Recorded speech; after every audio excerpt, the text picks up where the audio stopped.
Jai Hind दोस्तों, welcome back to Smart IAS Foundation. You are watching Pre-Secure with me Raj Gaurav and on today I will discuss Pre-Secure for both March 12 and 13. आज हम लोग इन topic से related current affairs के MCQs को discuss करेंगे। पहला topic होगा हमारा फॉरेस्ट सर्वे ऑफ इंडिया से related. Forest survey of India ये पहले भी यूपीएससी और बाकी स्टेट पीसीएस में पूछा जा चुका है। अगेन फिर से न्यूज में था, अपने एक नए डेवलपमेंट को लेकर हम उसकी बात करेंगे। The second topic would be related to white phosphorus. अभी यूएस इजराइल ईरान के बीच जो कॉन्फ्लिक्ट चल रहा है, वहां पे कई नए टाइप के वेपन्स, कुछ प्रोहिबिटेड और कुछ नए डेवलपमेंट यूज किए जा रहे हैं। उनमें से एक है white phosphorus. The third would be Ullas initiative. Ullas initiative again ये भारत से रिलेटेड, इंडिया से रिलेटेड एक इनिशिएटिव जो ओवरऑल एडुकेशन लिटरेसी के स्टेटस को इम्प्रूव करने के लिए है और उसका क्या इम्पैक्ट पड़ा है पर्टिकुलर स्टेट्स पर, हम वो बात करेंगे। द नेक्स्ट वुड बी जल जीवन मिशन। एक्चुअली जल जीवन मिशन 2.0 उसको डिस्कस करेंगे। जल जीवन मिशन 2.0 के क्या अचीवमेंट्स है।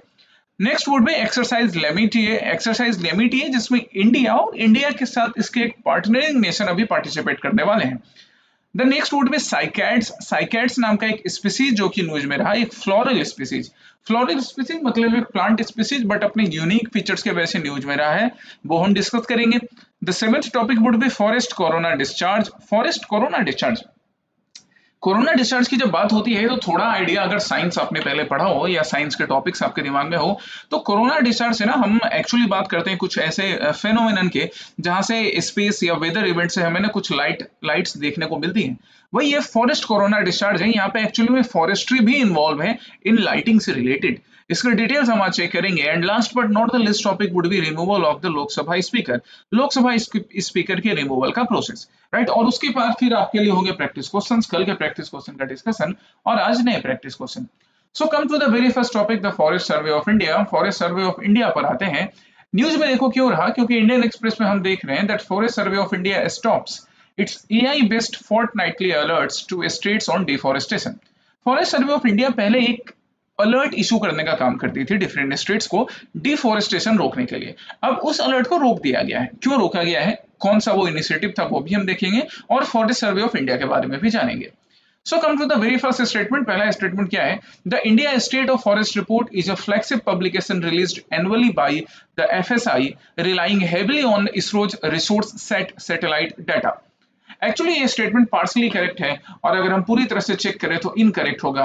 क्यों इनकरेक्ट होगा, because India state of forest report ना ये एनुअली नहीं बाइनली रिलीज की जाती है, 2 साल में एक बार रिलीज की जाती है। बिल्कुल उसके लिए इसरो के सैटेलाइट्स तो यूज करेंगे बट बाइनली यूज किया रिलीज किया जाता है। The second statement, the forest survey of India functions directly under the ministry of environment, forest and climate change and maintains its headquarters in Kolkata. The Forest Survey of India works under the MOEF-CCC, but it does not have headquarter in Kolkata. Forest Survey of India का headquarter Dehradun में है और बड़ा popular headquarter है, बड़ा popular location है देहरादून का ये। ठीक है, याद रखना ही है ऐसे भी जनरल नॉलेज के लिए, तो हमारा स्टेटमेंट ओवरऑल क्या हो जाएगा, wrong. Third, the Anavaran portal is an AI-based system developed by the FSI that uses satellite data to issue deforestation alerts to state departments on a fortnightly basis. ये correct बात है कि जो अनावरल portal है ना, वो एक एआई बेस्ड सिस्टम है जिसको फॉरेस्ट सर्वे ऑफ इंडिया ने पायलट बेसिस पे स्टार्ट किया था, अभी जिसको होल्ड किया गया है। ये एक्चुअली में स्टेट्स को डिफॉरेस्टेशन से रिलेटेड अलर्ट इशू करने का काम करता था। अभी इसको थोड़े टाइम के लिए होल्ड किया गया है, आगे फिर से इसको रीस्टार्ट कर देंगे तो वो हम देखेंगे।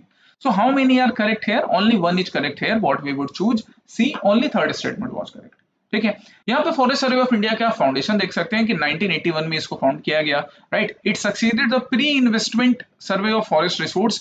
एक प्रोजेक्ट इनिशिएट किया गया था 1965 में, उसको सक्सीड करता है forest survey of India under the ministry of environment, forest and climate change, जिसका हेडक्वार्टर है देहरादून में। इसके अलावा इसके रीजनल हेडक्वार्टर कोलकाता, बेंगलुरु, नागपुर, शिमला इन रीजन्स में भी है। इसके मेन फंक्शंस क्या है फॉरेस्ट सर्वे ऑफ इंडिया का, तो रिसोर्स असेसमेंट करना, टेक्नोलॉजिकल मॉनिटरिंग करना फॉरेस्ट फायर का, डिफॉरेस्टेशन का।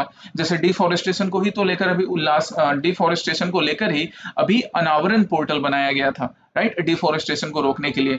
इन्वेंट्री क्रिएट करना कि नेशनल फॉरेस्ट इन्वेंट्री क्या है, फॉरेस्ट के प्रोपोर्शन इंक्रीज हो रहे हैं कि नहीं, कार्बन सिंक इंक्रीज हो रहा है या नहीं, बैम्बू रिसोर्सेज का क्या ग्रोथ है, ये सारी चीजें करना फॉरेस्ट सर्वे ऑफ इंडिया का मेन प्राइमरी फंक्शन होता है। अब हम इसके रिपोर्ट की बात करें तो इसका एक बड़ा पॉपुलर रिपोर्ट है जो सिविल सर्विसेज के लिए भी जाना जाता है, जिसको हम India state of forest report के नाम से बुलाते हैं। इसको 2 साल में एक बार रिलीज किया जाता है। पहली बार इसको रिलीज किया गया था 1987 में। इसके लिए इसरो की सैटेलाइट को काफ़ी ज़्यादा यूज़ किया जाता है, स्पेशली रिसोर्स सेट सैटेलाइट।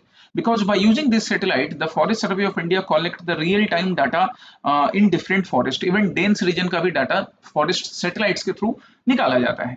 ठीक है, और उसके बाद फिर क्लासिफिकेशन किया जाता है, very dense forest, moderately dense forest and open forest. ये मैंने तुम्हें डीसीएस सेशन में भी एक बार करवाया था कि ये जो क्लासिफिकेशन है ये कैनोपी के विड्थ के अकॉर्डिंग, कैनोपी के अकॉर्डिंग डिसाइड किया जाता है।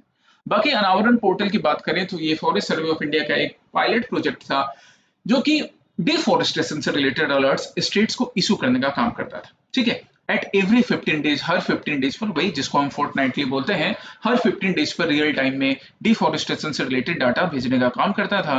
स्पेशली जैसे पंजाब, आंध्र प्रदेश और अरुणाचल प्रदेश वाले जो स्टेट्स थे वहां पर देखा गया कि highest number of deforestation alerts भेजे गए। इट मीन्स कि पंजाब, आंध्र प्रदेश और अरुणाचल प्रदेश में काफी लार्ज नंबर पर डिफॉरेस्टेशन का अटेम्प्ट हो रहा था, और वो alert forest survey of India ने स्टेट गवर्नमेंट को अनावरल पोर्टल से भेजने का काम किया।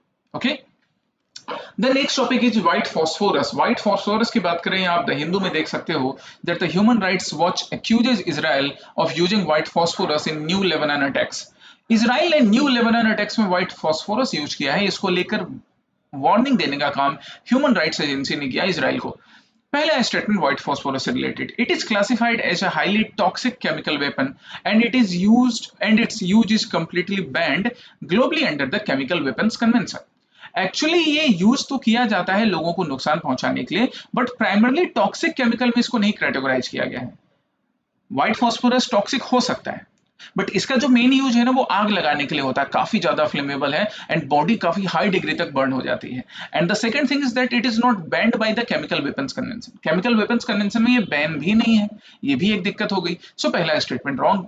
Second, it is highly unstable pyrophoric substance that spontaneously ignites upon contact with oxygen in the atmosphere. ये बात सही है कि काफी अनस्टेबल होता है और अचानक से आग पकड़ता है जैसे ही ऑक्सीजन के कांटेक्ट में आए, राइट। दैट्स वाई काफी ज्यादा ह्यूमन लॉस होता है और फिर जो पेन होता है वो अनबियरेबल होता है।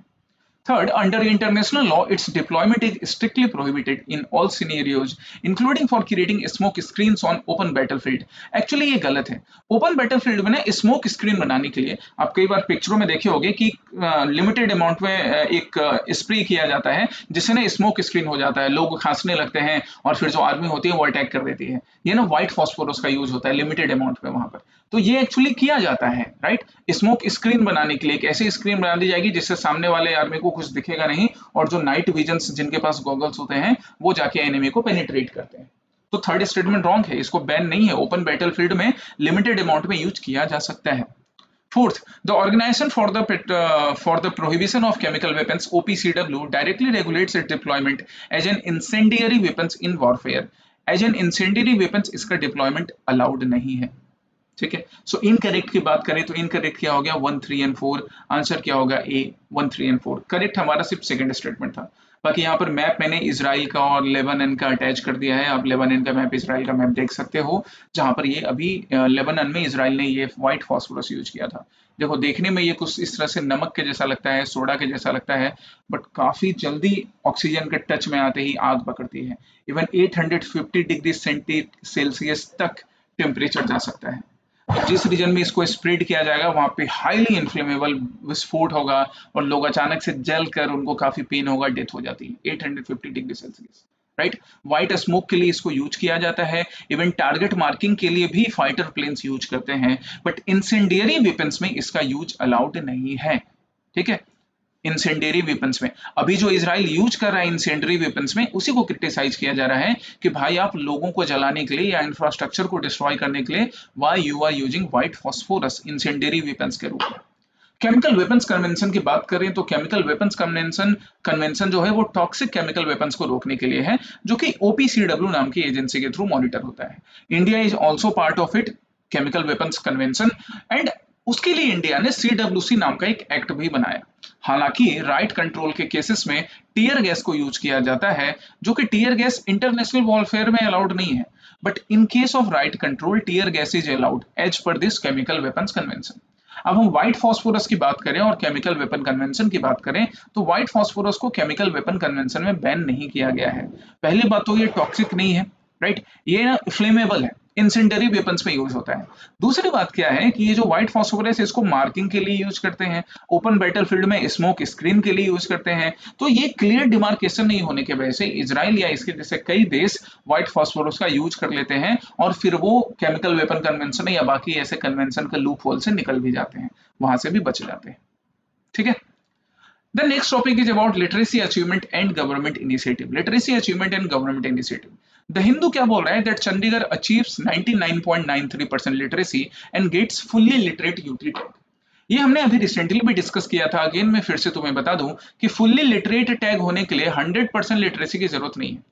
वहां पे एक्चुअली एक क्राइटेरिया है, देखो ये क्राइटेरिया मैंने मेंशन कर रखा है कि एनईपी 95% का क्राइटेरिया रखा है। न्यू हमारा जो नेशनल एजुकेशन पॉलिसी है कि अगर कोई स्टेट या यूटी 95% लिटरेसी या उससे अबव अचीव कर लेता है तो उसको 100% लिटरेट माना जाएगा। समझ रहे हो? तो हमारा ये जो चंडीगढ़ की हम बात करें, यूनियन टेरिटोरी ऑफ चंडीगढ़, ये कितना लिटरेसी अचीव कर लिया है? 99.93। ओके। पहला statement, Chandigarh has recently been declared a fully literate union territory, having successfully surpassed the 95% literacy benchmark mandated by the National Education Policy. Yes, it is correct. Second, this milestone was accomplished under the Ullas Initiative, a central scheme exclusively targeted at providing foundational literacy and numeracy to children below the age of 14. Actually बिल्कुल ये उल्लास initiative को चंडीगढ़ में अच्छे से implement करवाया गया, but ये person children below 14 years के लिए नहीं है।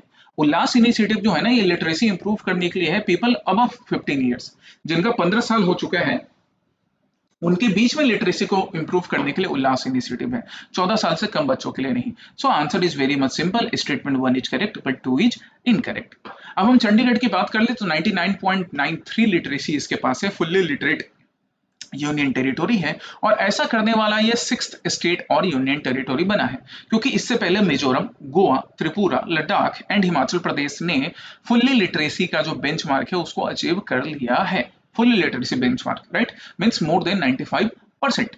Women empowerment की बात करें तो the Chandigarh region also saw a massive leap in women literacy from 90.7% to 99.8%।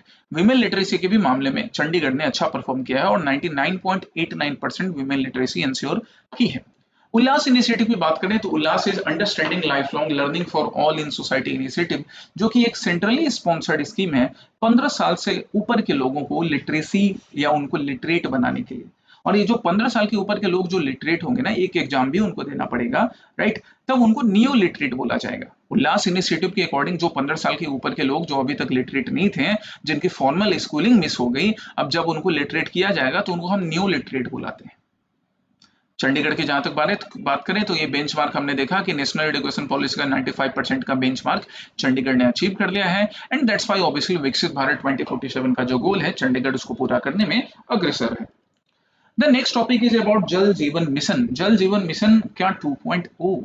The cabinet clears Jal Jeevan Mission 2.0 and other projects worth rupees 8.8 lakh crore. Cabinet ने जल जीवन मिशन 2.0 को क्लियर किया है लगभग, जिसमें प्रोजेक्ट लगभग 8.8 करोड़ के हैं। तो हमारा मेन काम है जल जीवन मिशन को समझना। जहां आप न्यूज़पेपर क्लिपिंग को भी ध्यान दोगे तो यहाँ आपको दिख रहा है कि rural access to clean drinking water को इंप्रूव करना जल जीवन मिशन का एक टारगेट है। It means rural area primary target होंगे। So पहला स्टेटमेंट क्या है? The mission mandates a minimum assured supply of 55 liters per capita per day of prescribed quality water to every rural household। वैसे ये statement correct है और बाकी correct या इनकरेक्ट है उसके लिए हम ना सीधे अब इस जल जीवन मिशन के डिटेल्स पर चलेंगे, क्योंकि जब आपको डिटेल्स मालूम रहेगा तभी आप इस क्वेश्चन का आंसर कर पाओगे। सो कम टू द डिटेल्स। जल जीवन मिशन की बात करें तो इसको department of drinking water and sanitation, it means ministry of जल शक्ति के अंदर लॉन्च किया गया, जिसका मेन टारगेट रखा गया था 55 litres per capita per day of quality water to every household. Deadline पहले 2024 रखा गया था, बट सिंस वो पूरा नहीं हुआ इसलिए अब इसको एक्सटेंड करके 2025-26 कर दिया गया है। जो अभी अचीवमेंट देखा गया तो नेशनल एवरेज ये देखा गया कि 80% of the rural house hold now have tap water. 80% rural house hold के पास अब टैप वाटर है, जिसमें 100% सैचुरेशन अचीव करने वाले कुछ स्टेट्स हैं जैसे Goa, Telangana, Haryana, Gujarat, Punjab and Himachal Pradesh, while states like West Bengal, Rajasthan and Jharkhand they are performing poor in ensuring rural household tap water connection. ठीक है, ये याद रखिएगा कि कौन से स्टेट्स ने अच्छा परफॉर्म किया और कहां पर कंसर्न्स हैं, और साथ ही साथ आप अपने स्टेट्स को चेक कर लीजिएगा कि मेरे स्टेट्स में जल जीवन मिशन का क्या परफॉर्मेंस है। जल जीवन मिशन 2.20 की बात करें तो जल जीवन मिशन 2.0 एक नया अपग्रेड हो जाएगा, जिसमें नई नई चीजें फिक्स की जाएंगी कि स्टेट्स 3 मंथ के अंदर मेमोरेंडम ऑफ अंडरस्टैंडिंग फिक्स करे, जैसे कि जो रीजन्स भी बच गए हैं उस रीजन्स में जल्द से जल्द इंफ्रास्ट्रक्चर का डेवलपमेंट हो और लोगों को टैप वाटर कनेक्शन मिल सके। ये जल जीवन मिशन 2.0 का पार्ट हो जाएगा। यहाँ पे सुजलाम भारत फ्रेमवर्क की बात होती है। सुजलाम भारत फ्रेमवर्क, ये सुजलाम भारत फ्रेमवर्क क्या है? This is actually a uniform digital architecture जिसके थ्रू ट्रैक किया जा सकेगा कि किस गांव में, किस एरिया में टैप वाटर कनेक्शन पहुंचा है या नहीं पहुंचा है। So it is actually promoting the decentralisation, because gram panchayat and village water sanitation committee जो है ना, they would be responsible for commissioning and formal handling over the water scheme. पहले क्या था कि एक्चुअली डिस्ट्रिक्ट को बनाया गया था, बट डिस्ट्रिक्ट्स में अगर सपोज मान लो डिस्ट्रिक्ट्स को ये रोल दिया जाए कि आप गांव में टैप वाटर कनेक्शंस को इंश्योर करें, तो वहां पे ना लूप होल आ सकते हैं, वहां पे एक गैप आ सकता है। दैट्स वाई सुजलाम ऐप के थ्रू भी या जल जीवन मिशन का ये टारगेट रखा गया कि किसको हम देंगे responsibility, gram panchayat and village sanitation committee को, राइट। अब हम क्वेश्चन पर चलते हैं, अब आप इसको आंसर कर सकते हो। तो पहला स्टेटमेंट करेक्ट था, ये हमने देख लिया था। दूसरा क्या है? State such as West Bengal, Rajasthan and Jharkhand have successfully achieved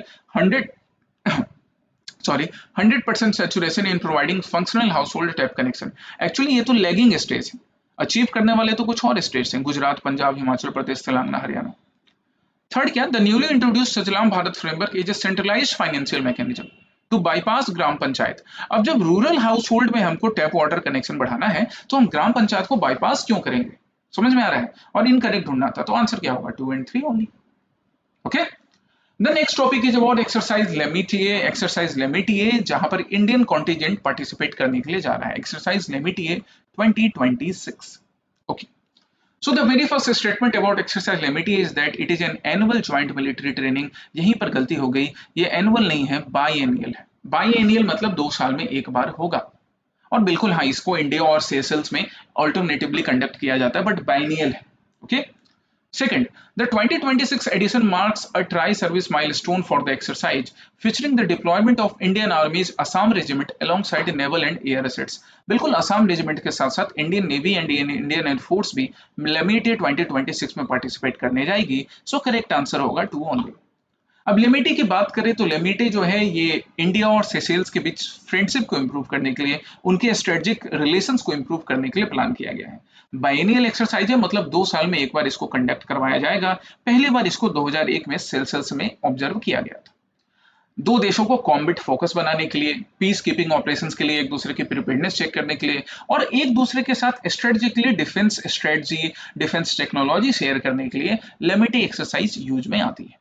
2026 की बात करें तो इस बार इंडियन आर्मी, इंडियन नेवी और इंडियन एयर फोर्स तीनों पार्टिसिपेट कर रहे हैं। इंडियन आर्मी की तरफ से आसाम रेजिमेंट, इंडियन नेवी की तरफ से INS Trikand and Indian air force की तरफ से C-130 एयरक्राफ्ट पार्टिसिपेट कर रहे हैं एक्सरसाइज लेमिटी में।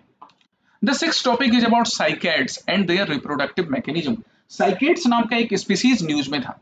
आप यहाँ इंडियन एक्सप्रेस का एक आर्टिकल देख सकते हो जहाँ पे एक प्लांट स्पीसीज की बात हो रही है। ये इसको देखो, इसी को हम साइकेड बुलाते हैं, प्लांट स्पीसीज। तो चलिए पहला स्टेटमेंट क्या? They belong to the gymnosperm group and are typically dioecious, meaning male and female reproductive cones grow on separate plant. एकदम सही बात है, ये कुछ चीजें हैं जो आपको याद रख लेनी है कि यहाँ पे मेल एंड फीमेल दोनों रिप्रोडक्टिव जो है ना कोन्स, वो अलग अलग प्लांट पे ग्रो करते हैं। Second क्या? Through a process called thermogenesis, their cones emit infrared light that acts as a thermal beacon to attract nocturnal pollinating beetles। बिल्कुल, ये इनके जो कोन्स होते हैं ना, वो एक इंफ्रारेड लाइट एमिट करते हैं। कितनी अच्छी टेक्नोलॉजी है नेचर में, जैसे कि पॉलिनेटिंग जो इंसेक्ट्स होते हैं वो आकर इन पर बैठते हैं और फिर पॉलिनेशन होता है, right. Third, the specialized sensory genes used by these beetles to detect the infrared heat are completely unique to insects and have no biological equivalent in reptiles। Actually ऐसा गलत है, ये स्पेशल फीचर साइकेड्स के साथ है, but कई reptiles में भी ये स्पेशल फीचर्स होता है कि वो ऐसे इंफ्रारेड लाइट्स एमिट कर सके। So 1 and 2 are correct here, 3 was wrong. हमें करेक्ट ढूंढना है, आंसर क्या होगा? C, 1 and 2 only. अब हम इस साइकेड्स स्पीसीज की बात करें तो काफी पुराना स्पीसीज है गाइड, लगभग 300 मिलियन ईयर से है, जब डायनासोर्स रहते थे ना तब से है। और इनको जिम्नोस्पर्म ग्रुप में क्लासिफाई किया जाता है, मतलब इनके जो सीड्स होते हैं मेल एंड फीमेल दोनों अलग अलग प्लांट पर मेल एंड फीमेल सीड्स होते हैं। कोन लाइक स्ट्रक्चर होता है जैसा आप देख सकते हो, जो कि एक लाइट इमिट करता है, इंफ्रारेड लाइट इमिट करता है, जिससे कि पॉलिनेटर्स जो इंसेक्ट्स होते हैं वो मेल और फीमेल पर आकर बैठते हैं और फिर पॉलिनेशन पॉसिबल हो पाता है। ये चीज याद रखना है। दूसरा, अगर हम इसके यूज की बात करें, सिग्निफिकेंस की बात करें, तो ये जो इंफ्रारेड लाइट से इससे रात को पॉलिनेशन हो सकेगा, है ना, या जब भी पॉलिनेशन के लिए इंसेक्ट्स आ सके। थर्मल बीकन जो है वो लाइट इमिट करने का काम करता है, राइट। कई बार ग्लोइंग बीकन के रूप में, जैसे रात हो गया और वहां पे जब लाइट इमिट होता है ना, तो रात को ये जहां पर ये प्लांट्स मिलते हैं वो थोड़ा ग्लो करने लगता है, वहां पे लाइट दिखने लगती है, राइट। फिर उसके बाद यहाँ हम एक लिंक की बात करें तो हमारे इस प्लांट के साथ साथ कई स्नेक्स में और रेप्टाइल्स में भी हमको ये फीचर देखने को मिलता है, ये वाला, ये लाइट इमिट करने के features. Okay, the next thing was forest corona discharge. Forest corona discharge की हम बात करें, यहाँ पे आप द हिंदू का एक आर्टिकल देख सकते हो, that the UV camera snaps tree tops glowing as thunderstorm passed overhead. कि कुछ यूवी कैमरा ने क्या नोटिस किया कि जब थंडर स्टॉर्म्स हुआ, जब बिजली कड़की, तो ये जो प्लांट्स है ना, इनके ऊपर ये आपको दिख रहा है, ये ना आर्टिफिशियल लाइट नहीं है, ये नेचुरल लाइट्स हैं, इनको हम कोरोनल डिस्चार्ज बोलते हैं, कोरोना इवेंट्स बोलते हैं। अभी हम इसके बारे में डिस्कस करेंगे इस क्वेश्चन में। चलिए, तो ये पहला क्वेश्चन फॉरेस्ट कोरोना डिस्चार्ज से रिलेटेड किया, that during intense thunder storms trees can emit localised electrical discharges that produce hydroxyl radicals which function as a natural detergent to purify forest air. बिल्कुल ये सही बात है, जब ये इंटेंस थंडर स्टॉर्म्स होते हैं ना, तो इन थंडर स्टॉर्म्स के टाइम में, एक मिनट, हाँ, इन थंडर स्टॉर्म्स, जब ये इंटेंस थंडर स्टॉर्म होते हैं, तो इन थंडर स्टॉर्म्स के टाइम में ना इलेक्ट्रिकल डिस्चार्ज जनरेट होते हैं, और ये ना हाइड्रोक्सिल रेडिकल्स, जो हाइड्रोक्सिल रेडिकल्स होते हैं, हाइड्रोक्सिल रेडिकल्स, इनको ना लोकलाइज करने का काम करते हैं, राइट, जो एक्चुअली में नेचुरल डिटर्जेंट या प्यूरिफाइंग एयर प्यूरिफायर के रूप में वर्क करते हैं। ठीक है, एक मिनट, ये स्टेटमेंट थोड़ा सा गलत है, एक मिनट यार। ओके, चलो, तो पहला स्टेटमेंट क्या बोल रहा है, during intense thunderstorms trees can emit localised electrical discharge that produce hydroxyl radicals which function as a natural detergent to purify forest air. Yes, this statement is correct. ये जो स्टेटमेंट है हमारा, ये स्टेटमेंट करेक्ट है कि thunderstorms के time में trees localised electrical discharge generate करते हैं, जिनको हम हाइड्रोक्सिल रेडिकल्स बुलाते हैं, एंड दे कैन प्यूरिफाई। बिल्कुल, थोड़ा सा बायोलॉजिकल डैमेज होता है, समझ रहे हो, थोड़ा बायोलॉजिकल डैमेज तो यहाँ होता है। चलिए, पहला स्टेटमेंट हम फिर से पढ़ते हैं, क्या है, consider the following statement, during intense thunderstorms trees can emit localised electrical discharges that produce hydroxyl radicals which function as a natural detergent to purify forest air। देखो, ये स्टेटमेंट ना करेक्ट है। कैसे ये प्यूरिफिकेशन का काम करते हैं ये मैं तुम्हें आगे समझाऊंगा, बट एक चीज याद रखना है कि जब थंडर स्टॉर्म्स होता है ना, काफी इंटेंस थंडर स्टॉर्म होते हैं, तो उस केस में ये ट्रीज जो होते हैं, जो जिन ट्रीज की अभी हम बात कर रहे थे, ये जो ट्रीज आपको यहाँ पर दिख रहे हैं, ये ट्रीज एक्चुअली में ना हाइड्रोक्सिल जो रेडिकल्स होते हैं, OH रेडिकल्स, उनको प्रोड्यूस करते हैं, और ये जो OH रेडिकल्स हैं, हाइड्रोक्सिल रेडिकल्स, ये एक्चुअली में एयर को प्यूरिफाई करने का काम करते हैं। सो एयर प्यूरिफिकेशन भी हो रहा है फॉरेस्ट कोरोनल डिस्चार्ज में। ठीक है, फर्स्ट स्टेटमेंट इज करेक्ट। हालांकि आप इसको नेकेड आई से नहीं देख पाओगे, बट ऐसा होता है। सेकंड क्या है, this electrical glow are static in nature. Actually नहीं भैया, dynamic in nature, and provide protective electrostatic layer that prevents any biological damage to the leaves. नहीं, एक्चुअली में लीव्स को थोड़ा डैमेज होता है जब यहाँ पे ये जो ग्लो हो रहा है, ये जो कोरोनल डिस्चार्ज हो रहा है, OH रेडिकल जब इमिट होते हैं, तो थोड़ा इनका जो ऊपर वाला टिप है ना, ये थोड़ा डैमेज हो जाता है। सो सेकंड स्टेटमेंट रॉन्ग हो गया। हमारा आंसर क्या होगा, आंसर क्या होगा, 1 is correct but 2 is incorrect. ठीक है, चलिए, 1 is correct but 2 is incorrect. C, so coronal discharge, पहला क्या बोल रहा है, during intense thunderstorm the massive amount of electricity in the atmosphere flows through tall objects like trees resulting in localised electrical discharge known as coronae या coronal discharge. कि जब thunderstorm होता है, जब बिजली गिरती है, तो ये बिजली ना टॉल ऑब्जेक्ट्स लाइक ट्री या छोटे जो प्लांट्स होते हैं, ये प्लांट्स जो देखिए ऊंचाई पर, अगर एल्टीट्यूड पर ये प्लांट्स हैं, तो इनसे पास होता है, और यहाँ पर ना एक कोरोनल डिस्चार्ज होता है, राइट, लाइट जनरेट होती है, इलेक्ट्रिकल डिस्चार्ज जनरेट होता है, इसी को हम कोरोनल डिस्चार्ज बोलते हैं। यूजुअली इनविजिबल होता है, ये याद रखिएगा, यूजुअली इनविजिबल है, राइट, क्योंकि अल्ट्रावायलेट ग्लो है, तो इसको देखने के लिए आपको स्पेसिफिक टेलीस्कोप सिस्टम होना चाहिए, जैसे coronal observing telescope system use किया जाता है, तब जाके ये विजुअल होते हैं। जहां तक हम इन इलेक्ट्रिकल डिस्चार्ज की बात करें, तो ये इलेक्ट्रिकल डिस्चार्ज स्टैटिक नहीं होते हैं, ये डायनेमिक नेचर के होते हैं। हालांकि कुछ सेकंड के लिए ही जनरेट होते हैं, बट डायनेमिक नेचर के होते हैं, नॉट स्टैटिक। ठीक है, कुछ सेकंड के लिए ही जनरेट होते हैं, राइट। और ये कुछ सेकंड के लिए जब जनरेट होते हैं, इनको यूजुअली जो हमारा जो ओजोन शील्ड है, यहाँ पर एक चीज देखो कि ये कैसे डिटेक्ट किए जाते हैं। तो डिटेक्ट करने के लिए एक तो हमको ये कोरोना ऑब्जर्वेशन टेलीस्कोप सिस्टम भी चाहिए। दूसरा क्या, हम अपने ओजोन स्लिट्स की बात करें तो सीओटीएस मतलब corona observing telescope system utilises a highly specialised camera sensitive only to very narrow band of UV light. यहाँ पर ये जो लाइट इमिट हो रहा है, ये कौन सा बैंड होता है? यूवी लाइट का होता है।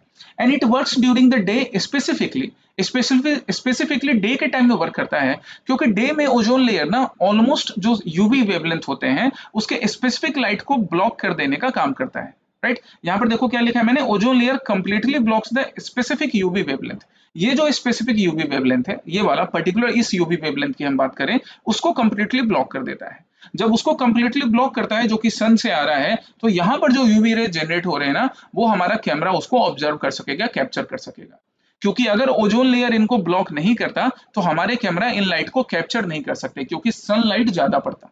दैट्स वाई ओजोन लेयर की इंपॉर्टेंस है। एक तो हमें यूवी रेज से भी बचाता है, और हमें कोरोनल, यहाँ पर जो कोरोनल डिस्चार्ज है या कोरोने हैं, उसके फॉर्मेशन को भी ऑब्जर्व करने में हेल्प करता है। अब हम इसके इंपॉर्टेंस की बात करें तो एटमॉस्फेरिक डिटर्जेंट का काम करता है, because they produce hydroxyl radicals, और ये हाइड्रोक्सिल रेडिकल्स एक्चुअली में हाइड्रोकार्बन्स को ब्रेक करने का काम करते हैं। जब हाइड्रोकार्बन्स को ब्रेक या रिमूव करते हैं तो एयर की क्वालिटी इंप्रूव हो जाती है। बट बायोलॉजिकल डैमेज होता है, थोड़ा थोड़ा लिप्स का टिप वगैरह ना डैमेज हो जाता है यहाँ पर। Okay.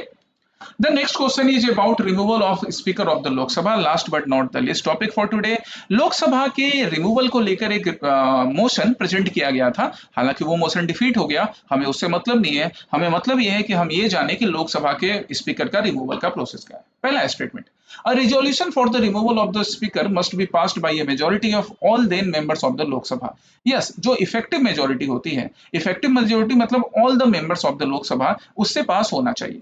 पहला स्टेटमेंट करेक्ट है। दूसरा, when a resolution for the removal is under consideration, the speaker can speak and take part in the proceedings and is entitled to vote in the first instance। ये भी correct है। Speaker preside नहीं करेगा, लेकिन participation करेगा, उस proceeding में participate कर सकता है, इवन वोट भी कर सकता है। अपने ही रिमूवल के प्रोसेस में स्पीकर वोट कर सकता है। हालांकि जब वोट टाई होगा तब वोट नहीं कर पाएगा, अदरवाइज वोट कर सकता है, वो इस इंस्टेंस में वोट कर सकता है। तो यहाँ दोनों स्टेटमेंट करेक्ट है। बट सेकंड स्टेटमेंट ना फर्स्ट को कहीं से भी डिफाइन नहीं कर रहा है। सेकंड स्टेटमेंट सेपरेटली करेक्ट है, फर्स्ट स्टेटमेंट सेपरेटली करेक्ट है। तो आंसर क्या होगा? Both 1 and 2 are correct, but 2 is not the correct explanation. समझ में आया? चलिए, अब लोकसभा की हम बात करें, लोकसभा स्पीकर की, तो इसके रिमूवल का जो प्रोसेस है वो आर्टिकल 94C और आर्टिकल 96 में मेंशन है। आर्टिकल 94C बोल रहा है removal requires a resolution passed by the Lok Sabha. Obviously Lok Sabha का स्पीकर है तो राज्यसभा का रोल नहीं है, इसलिए लोकसभा में ही। आर्टिकल 96 क्या बोल रहा है? It detects the speaker's restricted role during the removal processing, कि जब रिमूवल प्रोसेसिंग होती है तो स्पीकर का रोल थोड़ा कंट्रोल्ड रहता है, थोड़ा रिस्ट्रिक्टेड रहता है। जैसे कि वो प्रिसाइड नहीं कर सकेगा, हालांकि पार्टिसिपेट कर सकता है, वोटिंग कर सकता है फर्स्ट इंस्टांस में, मतलब शुरू में ही। टाई ब्रेकर के केस में वो वोट नहीं कर सकता है। अदरवाइज स्पीकर वोट ना टाई ब्रेकर के केस में करते हैं, जब नॉर्मल किसी दूसरे मोशन की बात आएगी। यहाँ पर वो टाई ब्रेकर के केस में वोट नहीं करेगा। ये सब कॉमन सेंस है, इसको ध्यान रखिए। पास कैसे किया जाता है या क्या प्रोसेस है? तो 14 डेज का एडवांस नोटिस देना पड़ेगा स्पीकर को रिमूव करने के लिए। एटलीस्ट 50 मेंबर कम से कम प्रेजेंट होने चाहिए मोशन को एडमिट करने के लिए, फिजिकली प्रेजेंट होने चाहिए, फिजिकली खड़ा होना होगा उनको, तब मोशन एडॉप्ट होगा, है ना। चार्जेस जो है रिमूवल के वो भी प्रिसाइज होने चाहिए, ऐसे ही कुछ बोलकर नहीं कि ये स्पीकर हमको पसंद नहीं आया तो इसको रिमूव कर दें, वैसा नहीं। अभी तक हिस्टोरिकली बात करें तो 3 टाइप ही मोशन प्रेजेंट हुआ था। जेबी मावलंकर, ये हमारे पहले ही स्पीकर थे, इनके अगेंस्ट ही, राइट। इंडिपेंडेंट इंडिया के पहले स्पीकर। वैसे इंडिपेंडेंट इंडिया से पहले कौन था पहला स्पीकर? मतलब जब ब्रिटिश थे उस टाइम में फर्स्ट इंडियन जो स्पीकर बना, उनका नाम जरा बताओ मुझे। फिर उसके बाद हुकम सिंह और बलराम जाखर के नाम पर रिजोल्यूशन लाया गया, मोशन लाया गया। हालांकि ये तीनों मोशन फेल हो गए। That's why so far no Indian speaker has been removed. आज तक किसी भी इंडियन स्पीकर को रिमूव नहीं किया गया है। अब ये रहे प्रैक्टिस क्वेश्चन। 11th मार्च को मैंने 2 प्रैक्टिस क्वेश्चन दिए थे, जिसमें पहला था कोरल रीफ से रिलेटेड, और यूपीएससी का ही ये प्रैक्टिस क्वेश्चन था। पहला स्टेटमेंट क्या बोल रहा है? That most of the world's coral reef are present in tropical water. बिल्कुल, ट्रॉपिकल वाटर में ही वर्ल्ड के largest coral reef deposits, coral reefs present हैं। सबसे लार्जेस्ट ऑस्ट्रेलिया के ग्रेट बैरियर रीफ में। Second, more than 1/3 of world's coral reef are located in the territories of Australia, Indonesia and the Philippines। बिल्कुल, अभी मैंने बताया 1/3 से ज्यादा यहाँ ऑस्ट्रेलिया, फिर इंडोनेशिया, फिलीपींस। इंडिया में भी अच्छा नंबर है। Coral reefs host far more number of animal phyla than those hosted by tropical rainforest. यहाँ पर कई एस्पिरेंट ने गलती की थी कि ये स्टेटमेंट गलत मान लिया था कि ज्यादा number of animals Amazon rain forest में है। नहीं, more number of animal variety are present in corals as compare to Amazon rain forest. No doubt Amazon rain forest काफी इंपॉर्टेंट है, ट्री की वेराइटी काफी ज्यादा है, बट एनिमल्स वेराइटी की बात करें तो वो हमें कोरल्स में ज्यादा मिलते हैं। All the three statements are correct here. याद रखिएगा, प्रीवियस ईयर क्वेश्चन बड़े इंपॉर्टेंट रहते हैं। दूसरा प्रैक्टिस क्वेश्चन था यूपीएससी का, जहां पर पूछा जा रहा था among following cities which one lies on a longitude closest to Delhi. Delhi के क्लोजेस्ट कौन सा है? आंसर है बेंगलुरु। राइट, क्यों? क्योंकि यहाँ पर सबका एक लॉन्गिट्यूड मैंने मेंशन किया है। देखो दिल्ली की लॉन्गिट्यूड क्या है? 77.1025 ईस्टर्न लॉन्गिट्यूड, ऑब्वियसली ईस्ट में है। बेंगलुरु 77.59, फिर हैदराबाद 78, नागपुर 79 एंड पुणे 73। तो सबसे क्लोजेस्ट दिल्ली के कौन सा आपको दिख रहा है? बेंगलुरु। इसलिए आंसर क्या होगा? बेंगलुरु। तो ये ना मैप वर्क से बन सकता है, इसलिए मैप आप अपने घर के दीवारों पर लगाइए, एटलस में रोज पढ़िए, ताकि मैप पे ये लोकेशन याद हो सके। तो ये दोनों आपके आज के प्रैक्टिस क्वेश्चंस हो गए, लास्ट डे के प्रैक्टिस क्वेश्चन। अब आज के लिए आपके नए प्रैक्टिस क्वेश्चन। आज पहला प्रैक्टिस क्वेश्चन सावित्री बाई फुले जी पर है, जिनका कंट्रीब्यूशन अनमैच्ड है विमेन एजुकेशन के लिए और कई सोशल रिफॉर्म्स के लिए। तो आप इनके बारे में पढ़िएगा और कमेंट सेक्शन में आंसर कीजिएगा। मैं मंडे को इसको डिस्कस करूंगा। दूसरा प्रैक्टिस क्वेश्चन है SC/ST प्रिवेंशन एट्रोसिटीज एक्ट 1989 को लेकर। SC/ST prevention of atrocities act 1989 अभी न्यूज में था, उससे रिलेटेड ये क्वेश्चन, आप इसका भी आंसर ढूंढने की कोशिश कीजिए। मंडे को मैं इन दोनों को डिस्कस करूंगा। नेक्स्ट प्री सिक्योर के सेशन में हम लोग मंडे को मिलेंगे। Till then take care, revise the pre secure of this week, right, study well, take care of yourself, take care of family. जय हिंद।